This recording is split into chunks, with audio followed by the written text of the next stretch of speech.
Deferred revenue expenditure ये काफी confusion करता है। देखिए, डेफर्ड रेवेन्यू एक्सपेंडिचर आपका एक प्रकार का रेवेन्यू एक्सपेंडिचर ही है, जिसको हम लोग एक ही बार में प्रॉफिट लॉस अकाउंट में चार्ज ना करके over the period of time charge करते रहते हैं। ठीक है, इसको दूसरे शब्दों में समझ लीजिए कि एक आपका एक ऐसा एक्सपेंडिचर है जिसका बेनिफिट्स आप एक साल के लिए ना लेकर के उससे अधिक समय तक लेते हैं। ठीक है, इसीलिए मैं बोला जाता है कि इसका जो बेनिफिट्स आप इंजॉय करते हैं मोर देन 1 ईयर।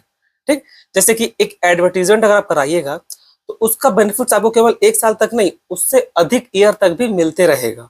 ठीक है, इसको आप दूसरा तरीका से भी समझ चाहे तो ऐसे समझ लीजिए कि डेफर्ड रेवेन्यू एक्सपेंडिचर क्या है कि आपका अमाउंट में बहुत बड़ा होगा, क्योंकि देखिए एडवर्टीजमेंट कराइएगा तो ऑब्वियस है उसका अमाउंट बहुत बड़ा आएगा, बहुत मोटा खर्चा आएगा, करोड़ों में खर्चा आता है। अब सारा अमाउंट को अब एक ही बार में प्रॉफिट लॉस अकाउंट में चार्ज कीजिएगा डेबिट साइड में, तो क्या होगा, आपका प्रॉफिट एकदम से जीरो टाइप का आ जाएगा, इनफैक्ट नेगेटिव भी चला जाए। तो इसलिए हम लोग एक बार में चार्ज ना करके उसको over the period of time में चार्ज करते हैं।